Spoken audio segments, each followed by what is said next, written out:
economy so that our families, our workers, people across our community know that if they put in a good day's work, they can get ahead. That if they take some risks, they start a business, they do something, there will be opportunity for them. There will be reward for their effort, reward for their achievement, and that we as a country will have the resources needed to ensure that people can get by, that the cost of living is reasonable, that incomes grow, and that into the future we can invest in the public services you and I and all of us rely on.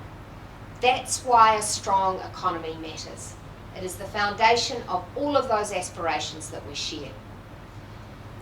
And right now, our economy is in trouble.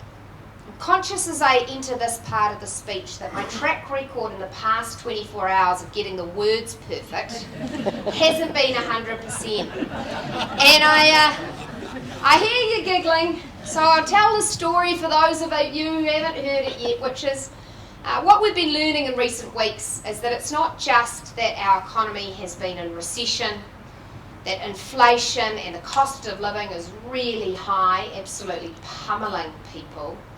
It's not just that interest rates have climbed so high so fast. It's not even just that our balance of payments is in record deficit. Actually, the government books are in trouble too. And so in recent weeks, we've been working to get to the bottom of just how bad things have got. And we know that the Finance Minister has been having some panicked emergency meetings with his heads of government to ask them to go on a last-minute savings drive. So yesterday in Parliament, I thought that I would ask some direct questions about it. And Mr Robertson was talking about fiscal holes, and so I got straight to the point and I said, "How big is your hole?" Which was not really what I was intending to get across, and as the House erupted into peals of laughter, Grant quietly came back with, "Well, I don't think it's in the public interest to answer that." And so just as I thought I was recovering, I found myself bursting into a next giggle, which is of course not what you're meant to be doing when you're asking questions. But I was so overcome by laughter at my own mistake that it took me some time to gather myself before I did the next supplementary. And the journalists outside the chamber, when Grant and I left, thought this was very amusing, that I'd had such a faux pas. And they said to Grant, "Well, offensive question from Nicola Willis, what do you think of that?" And he said, "Well, I think I'm going to turn the other cheek." and I admitted, and my punning husband is proud of me, I admitted that I realised I was going to be the butt of some jokes for quite some time. So there we are. But look, this situation with the hole in the government finances, as much as I have made a complete mess of the questions, it is a serious subject. Because I think what many of us know is that there's suffering happening in our community. A week doesn't go by where I don't hear a story from someone who's really suffering because of the cost of living. Last weekend I knocked on the door of a couple in Johnsonville, and they came running to the door. They were so desperate to tell me their situation. They were superannuitants on trying to live on their fixed super. They'd worked hard their whole lives. She is a nurse, him for the railway.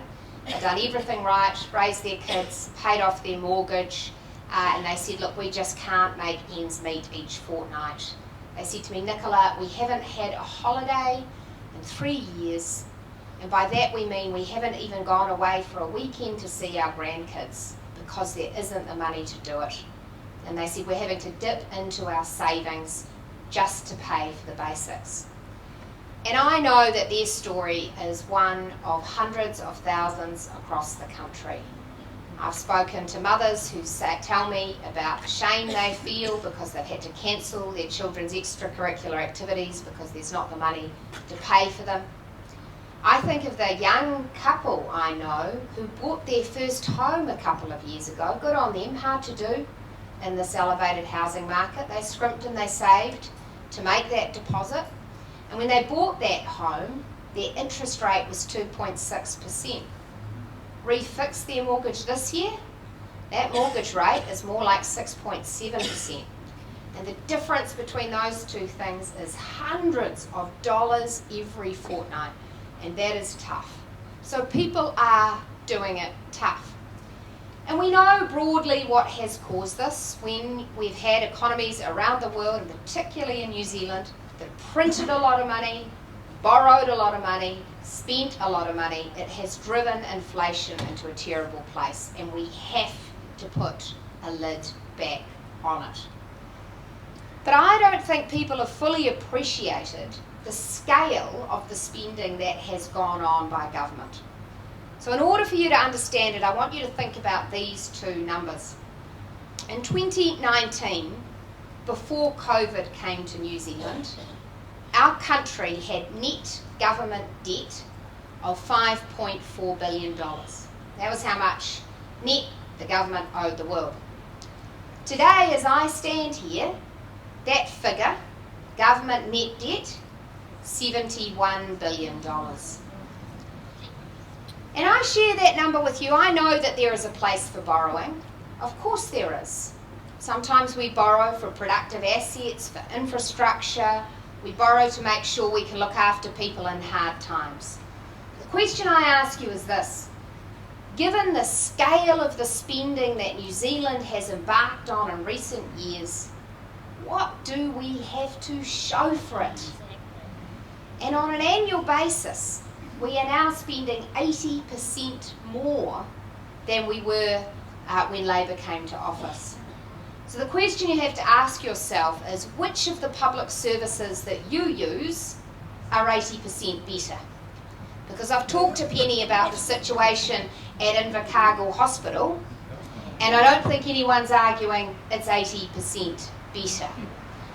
And I've looked at the statistics about attendance at schools and achievement in schools, and I can promise you that's not 80% better either. We haven't had an 80% reduction in crime, that's for sure. And I certainly wouldn't say there's 80% fewer potholes or 80% more roads. My point is a simple one.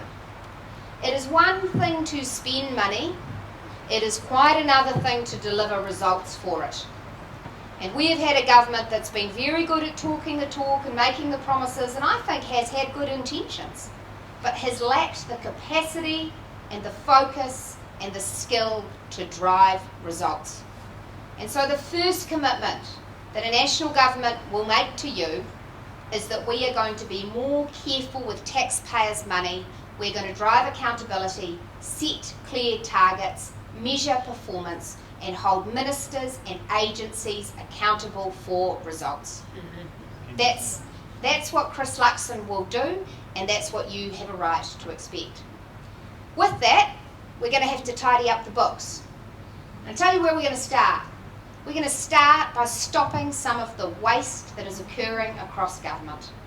Because there are a lot of things that government departments might like to do, it would be nice to have, but it is wrong in the middle of a cost of living crisis with New Zealanders suffering to prioritise them. Let me give you an example.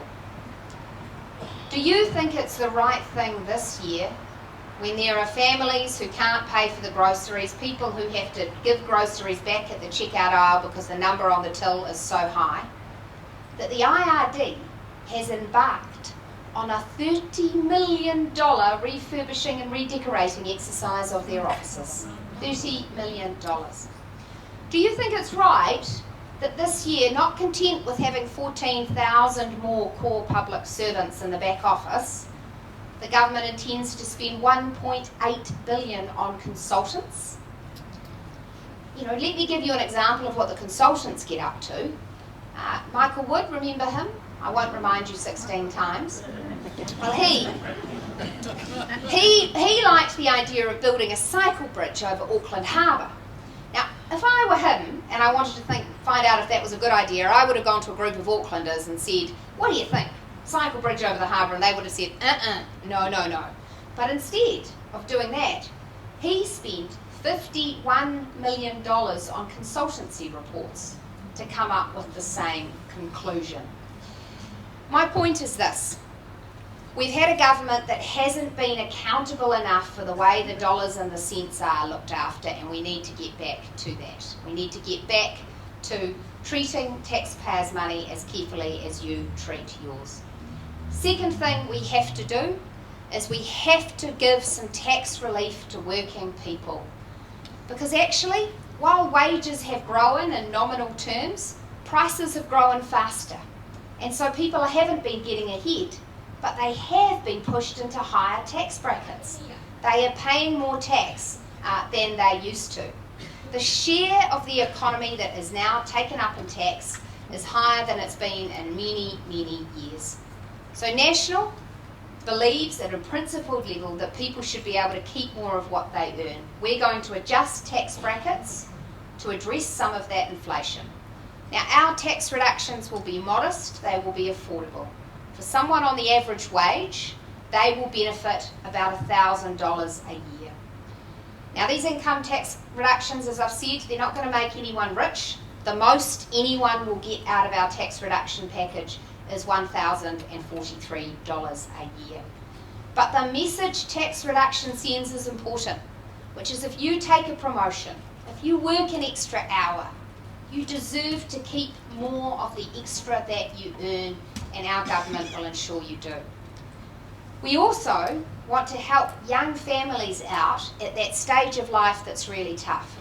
And any of you who've been in that situation yourselves or have family members will know, when mum goes back to work and the kids are young and the mortgage is big, childcare costs can be a real crippler. So our Family Boost policy will give a tax rebate to families of up to $75 a week to help them with their childcare costs. Because we think families that are choosing to work hard, to do what's best by their kids, shouldn't be paying so much tax. Next thing we're going to do is we're going to get sensible about the extra taxes that have been added to landlords. I'll tell you who's paying those taxes. Landlords first, then the tenants. Tenants are paying higher rents. They've gone up more than $100 a week here in Invercargill, and those higher rents are making it very tough for people. We're going to restore interest deductibility for rental properties so that landlords are in a better position to offer affordable rentals. So we're going to get sensible about tax. Number 3, if we want this to be a productive, great economy, I'll tell you what we've got to get serious about. We've got to look inside our classrooms today and understand that how well the children in those classrooms are doing will predict how well New Zealand does 10, 15 years from now. By that measure, we all need to be worried, because a lot of those classrooms aren't full every day. There's a huge amount of truancy, and even the children who are attending are achieving less in the basics of reading, writing and maths than they have in many, many years. Less than their overseas counterparts and less than New Zealanders of previous years. And we've tried all sorts of exciting things in the education system. Flexible learning spaces, new age curriculums, new ways of doing things, but do you know what we just need to do? Get back to doing the basics brilliantly. So National will require every primary school to teach every day an hour of maths, an hour of reading and an hour of writing. It's that simple. And we'll support teachers to have the resources to do that teaching, the lesson plans, the curriculum, the assessment tools, and to report to parents on how their kids are doing. Second thing we need to do when we're thinking about education and skills, we need to acknowledge the reality that even here in Invercargill, there are hundreds of people who can work, who should work, who are not working. And even while there are job vacancies on our farms and in our stores and in our businesses, we have people on a benefit.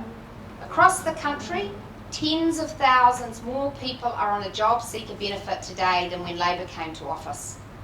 And our view is that we are doing those people a disservice.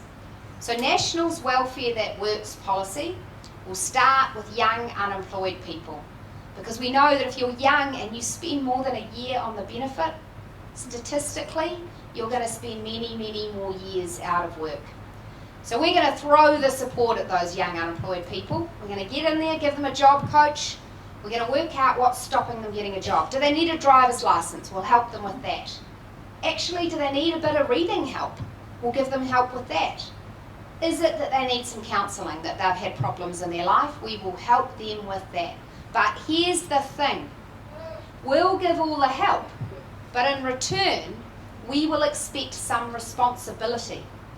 And so when we ask them to go to the job interview and turn up for work, they will have to do it. And if they don't, there will be consequences. And that will include docking their benefit. Because with rights comes responsibility. And we need that in the heart of our welfare system. At the same time, we need to acknowledge the massive skill shortages that are holding us back as a country. I am a huge believer in a good public health system. I've pledged that every year we are in office, we will increase funding for health, we will increase funding for education.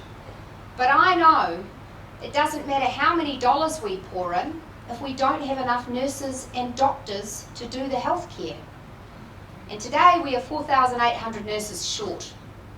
And that is causing immense stress for the nurses in our system. Do we have any nurses here today? Or anyone with a family member who's a nurse? Well, you will know how much pressure they have been under. They have been working so incredibly hard.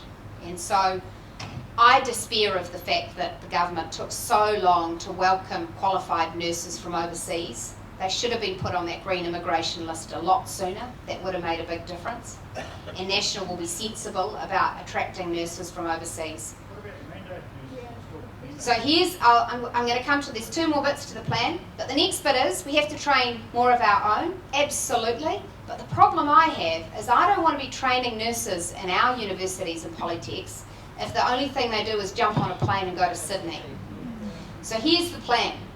We're going to bomb them.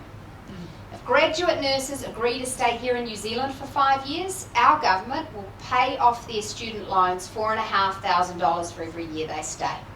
Because it's about saying, we'll train you, you stay here and do the work. The gentleman raises the question of the mandates, which have excluded people who didn't get a COVID-19 vaccine from being able to work in our hospitals. We'll remove those mandates, sir. It's our view that those people should be able to work. We should test them, though, to make sure that if they have COVID, they're not putting other patients at risk. So that's our policy there. So we've got to get serious about getting the books tidy, what we do with tax, what we do with education. Here's the next bit. If we want this to be a growing country that's creating more wealth and higher incomes, we need to build the infrastructure needed for growth. And I think the current government's idea of what infrastructure is a really pretty picture of a light rail tram on Dominion Road in Auckland on the front of the paper. Because they've pledged that they'll build that, but they said it would be done by 2021, and here we are in 2023 and not a metre of it has been laid. National set out our vision for where we should take public infrastructure over the next decade. We want to invest in the roads and connections that will allow freight to flow and people to get across town. And I want you to know that Penny Simmons ensured that when we put that transport plan together, she said you better have money in there for the south, because we've got bridges we can't use properly. We've got roads that are in a terrible state of disrepair, and you need to have a special fund to fix Southlands roads, and that's in our plan. So we will do that. The next bit we need to do to make this economy healthy again is we need to back the people who do things, grow things, make things, build things. And at the moment, too many of them are smothered in red tape, regulation, compliance, really difficult rules, regulations and requirements. Let me give you the case in point. Our farmers. Goodness me, where would New Zealand be if they weren't paying so many of the bills in this country? I feel a huge sense of gratitude to the farmers who have made sure that we held up our exports and kept creating incomes even through the worst of COVID.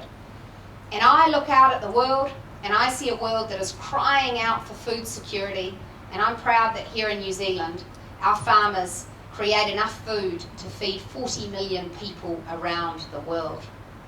So it's time that we had a government that backed them.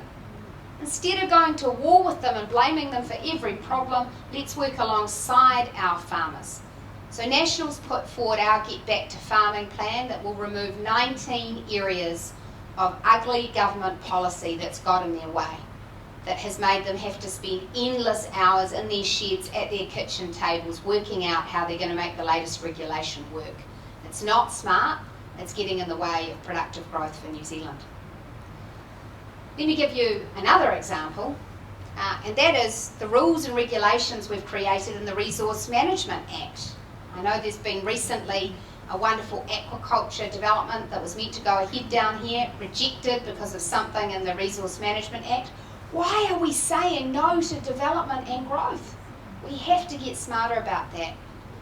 Do you know it can take 9 years to get the resource consent to build a wind farm? This in a country that should be trying to rise to the challenge of climate change. So National will repeal the government's RMA replacement, and we will put in priority consenting measures so that people can build things faster. Next thing that we're going to do that I think is really important is we're going to get back to science, and we're going to get back to innovation and technology. And that means getting rid of some of the rules that have stopped our farmers and our scientists exploring solutions for climate change. And that includes being prepared to use genetic modification, because if our scientists can come up with a breakthrough technology which will reduce the methane from our animals, well, that's a way better solution than putting a climate tax on them. A much, much better solution, and that's the way that National wants to go. Finally, to fix this economy, we need to look out to the world, because we can look in New Zealand and think about how we divide the pie that we currently have. And I think this last government's shown there are a lot of creative ways you can slice it up into ever smaller pieces. But ultimately, if we all want to do better and succeed, we need to grow this country. And we'll do that by creating more value in the world, by selling more things, by backing exporters, by ensuring that we have good trading relationships, by looking to countries like India, who we only do a tiny sliver of trade with, but which will soon be one of the biggest economies in the world, by looking to what we can do to get more of our products on supermarket shelves in countries around the world. And when I think about what's possible there, I feel very optimistic. And I want you to feel optimistic too, because I know these past 6 years have been very hard. And when you see the decline that's occurred in the health system, where you see the decline in our economy, it can feel like it's not going to get better. But my belief is this: that's because we've had a government that has taken its eye off the economic prize. We've had a government that has specialised in slogans and not in delivery. And we've had a government that hasn't cared about the detail of its policies. And over time, that's all added up and put us in a very difficult position. But if we have a government that once again focuses on targets and incremental fixes to the regulatory problems, that backs people to invest and succeed, we have everything going for us. Look at New Zealand. We are in the fastest growing region of the world, the Asia Pacific, with amazing trading relationships with the countries who are doing well. We are surrounded by an abundant ocean, and we are safe.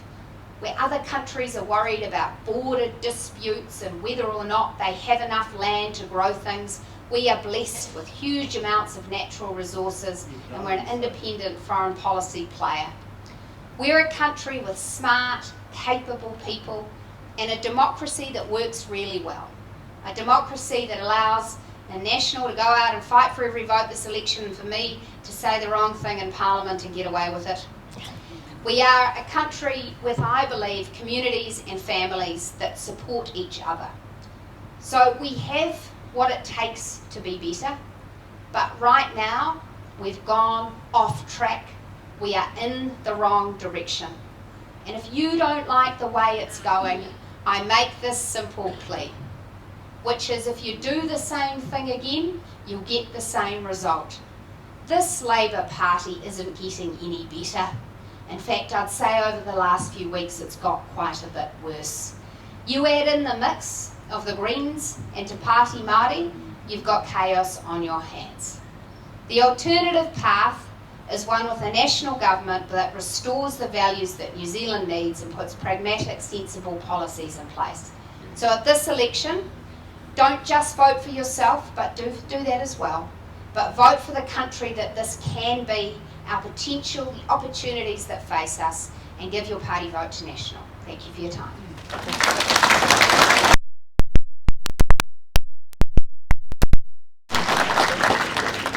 Now we've got a couple of mics, and I'm hoping that Barrett and Jessie or someone might be our runners. Thank you.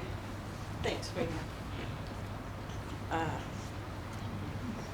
And if I could just ask if you could ask a question rather than make 5 minutes of speech, but you're welcome to put the context of it, but please make sure that it's a question that you're asking. Thank you. If you could just pop your hands up and we'll have our runners. Russell McPherson from Windsor. You might have to put it right up to your mouth, Right. Russell. Cost of living. We've seen in the last years local body rates doubling every 10 years, which I actually believe local bodies are getting to a point where people can't afford their rates. And most of this is coming from central government.